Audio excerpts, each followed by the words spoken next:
নমস্কার, আসসালামু আলাইকুম।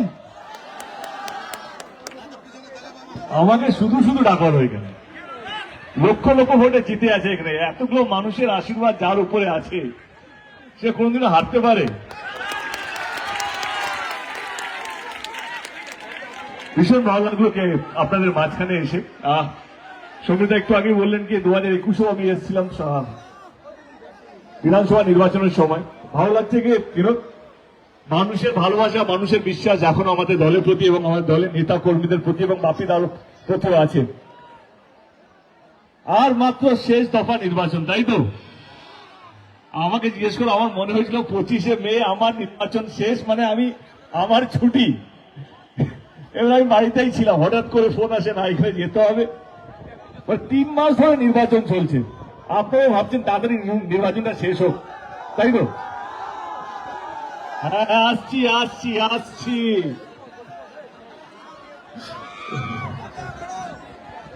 এই সৌমিলদার বাপিদাও জানতেন নাকি এত লোক আসবে, সব জায়গা থেকে ঘুরে আসতে হবে।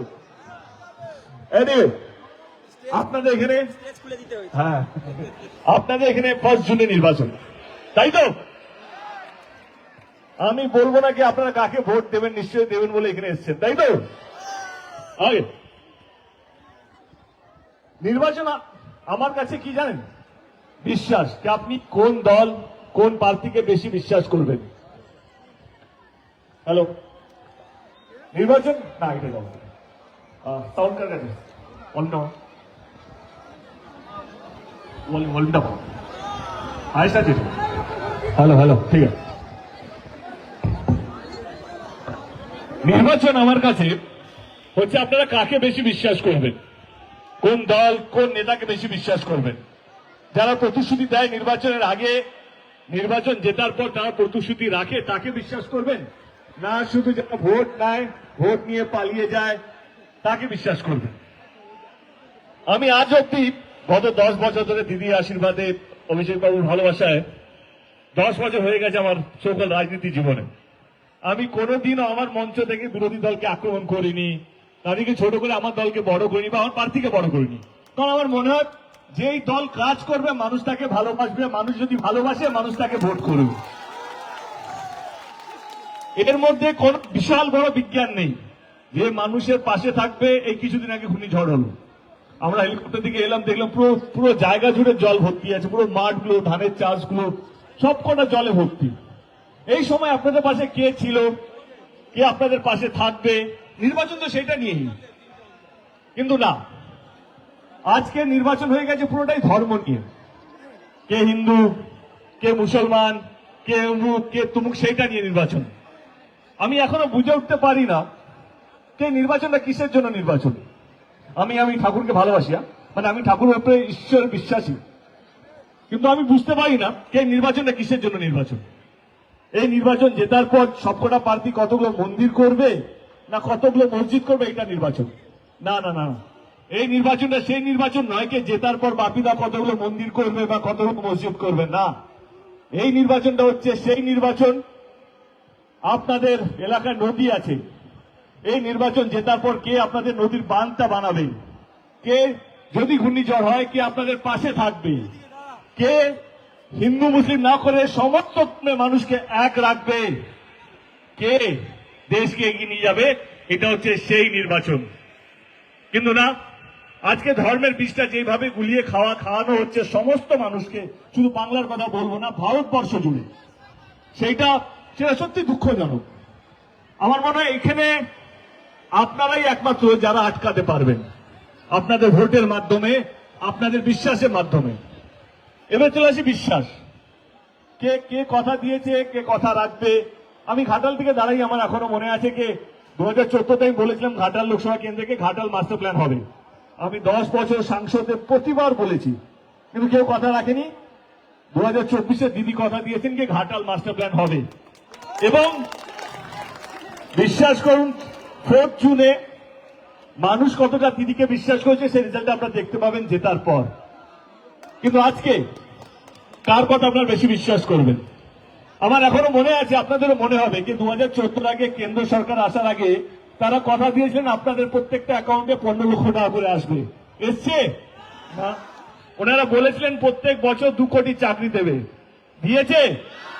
2 কোটি চাকরি তো দূরের কথা, আপনারা শুনলে অবাক হবেন যে দেশে আজকে চাকরির অবস্থা স্বাধীনতার পর সবচেয়ে খারাপ জায়গায় দাঁড়িয়ে আছে 2024-এ। তারা কথা দিয়েছিলেন যে গ্যাস সিলিন্ডারের দাম হবে 400 টাকা যদি ওনারা কেন্দ্র সরকারে আসে।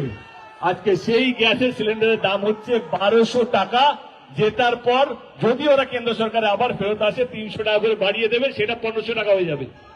তারা কথা দিয়েছিলেন যে 40 টাকা করে ডিজেল, 50 টাকা করে পেট্রোল হবে। আজকে সেই ডিজেল সেই পেট্রোলের দাম 100 টাকা 110 টাকা হয়ে গেছে। তো এইখানেই হচ্ছে আপনাদের কাজকে, যারা ভোট জেতার আগে প্রতিশ্রুতি দেয়, জেতার পর একটাও প্রতিশ্রুতি রাখতে পারে না, তাদেরকে বলবেন আর না আর না। এবার আমাদের সরকারের কাজ বলি, কথা বলি। যদি 2021-এ নির্বাচন আমি প্রচার করতে এসেছিলাম পাথপ্রতিমাতে, আমরা বলেছিলাম যে বিরোধী দল তখন বলেছিল এই লক্ষ্মীর ভান্ডারটা লক্ষ্মীর ভান্ডার নয়, ঢপের ভান্ডার। এই লক্ষ্মীর ভান্ডার আমাদের দেশে সম্ভবই না, আমাদের রাজ্য তো দূরের কথা। কিন্তু না, আপনারা আমাদের দল, আমাদের নেত্রী, আমাদের অভিষেককে বিশ্বাস করেছিলেন, আমাদের প্রার্থীকেও বিশ্বাস করেছিলেন, এবং প্রথমবার তৃণমূল কংগ্রেস 200টার বেশি আসন পেয়েছিল। এবং দিদি দ্বিতীয়বারের মুখ্যমন্ত্রী হওয়ার সঙ্গে সঙ্গে 6 মাসের মধ্যে এই লক্ষ্মীর ভান্ডার প্রকল্পটা বাস্তবিক করেছিল। এবং যেই লক্ষ্মীর ভান্ডারটা 500 টাকা দিয়ে শুরু হয়েছিল, আজকে সেই লক্ষ্মীর ভান্ডারটা 1000 টাকা এবং 1200 টাকা পাওয়া যাচ্ছে। তো আপনারা কার গ্যারান্টিকে বিশ্বাস করবেন? কাকে বেশি বিশ্বাস করবেন? হ্যাঁ, এইটাই হচ্ছে কথা। কে যেই দল মানুষকে এক রাখে, যেই দল ভোটের আগে হিন্দু মুসলিম করতে হয় না, যেই দল প্রত্যেকটা শ্রেণী মানুষকে নিয়ে ভাবে। কথার কথাই যে একটু আগে বাপিদা বলছিল 100 দিনের কাজের টাকা, এই 100 দিনের কাজের টাকা রোজগার কারা করে? যারা অত্যন্ত গরিব মানুষ, যারা 100 দিনের রোজগার নিয়ে তাদের সারা বছরের সংসার চলে, তাদের ঈদ, তাদের পুজো, তাদের ছেলে মেয়েদের পড়াশোনার স্বপ্ন, সমস্ত কিছু এই 100 দিনের টাকা দিয়ে চলে, রোজগার দিয়ে। সেই 100 দিনের টাকা কেন্দ্র সরকার 2.5 বছর ধরে বন্ধ করে রেখেছে। কিন্তু না, আমাদের নেত্রী তাদের পাশেও দাঁড়িয়েছে এবং 100 দিনের টাকা সেটা এখন রাজ্য সরকার দিচ্ছে সবাইকে। তাহলে কোন সরকারের হাতটা শক্ত করবেন? যেই সরকার মানুষকে নিয়ে ভাবে, যেই সরকার সমস্ত ধর্মকে নিয়ে মানে, সেই সরকারই তো হাত শক্ত করা উচিত। আমি আপনাদেরকে রাজনীতি বোঝাতে পারবো না, কারণ আপনারা আমার চেয়ে অনেক বেশি রাজনীতি বোঝেন। রাজনীতি মানেটা কি? আমার আপদে বিপদে সমস্যায় আমি যাকে ভোট দিয়েছি সেই দলের কর্মী, সেই দলের নেতা, সেই দলের মুখ্যমন্ত্রী যদি হয় শ্রেষ্ঠ নেতা, তারা যেন আমার পাশে থাকে। গত 13 বছর ধরে রাজ্য সরকারে আমাদের দল আছে। এই 13 বছর ধরে বিভিন্ন প্রকল্পের মাধ্যমে মানুষকে আগলে রেখেছে। সে কন্যাশ্রী হতে পারে, বিভিন্ন রকমের প্রকল্প। এটুকু আবেদন করবো যে 1 মে 1 জুন আপনাদের এখানে নির্বাচন, আপনাদের প্রত্যেকটা ভোট যেন উন্নয়নকে নিয়ে যায়। আপনাদের প্রত্যেকটা ভোট যেন যারা ধর্ম নিয়ে রাজনীতি করে না তার প্রতি যায়। আপনাদের প্রত্যেকটা ভোট যেন যারা মানুষকে ভালো রাখে, আগলে রাখে, এক রাখে, তার জন্য যায়। আপনাদের প্রত্যেকটা ভোট যদি মনে হয় আপনাদের, তাহলে আমাদের যিনি প্রার্থী বাপিদার প্রতি যেন যায়। ভালো থাকবেন। এখন আজকে অনেকগুলো সভা আছে, আমাকে এখানে বিদায় নিতে হবে, কিন্তু ভীষণ ভালো লাগলো আপনারা এত সংখ্যায় এলেন এবং বাপিদার প্রতি, দলের প্রতি এবং আমাদের নেত্রীর প্রতি যে আপনাদের ভালোবাসা এবং যা কি বলবো এত বিশ্বাস, তার জন্য মাথা নিচু করে আপনাদের সকলকে ধন্যবাদ। ভালো থাকবেন। যদি আপনারা মনে করেন যে বাপিদাকে ভোট দেবেন, তাহলে ইভিএম মেশিনে কত নম্বর বাটন ছিল? কত কত 3 নম্বর ইভিএম মেশিনে বাটনটা টিপে আপনাদের প্রিয় প্রার্থীকে বিপুল ভোটে জয়যুক্ত করবে। ভালো থাকবেন, ধন্যবাদ, থ্যাংক ইউ সো মাচ। সাবধানে বাড়ি ফিরবেন, দেখা হবে খুব শীঘ্রই। ধন্যবাদ।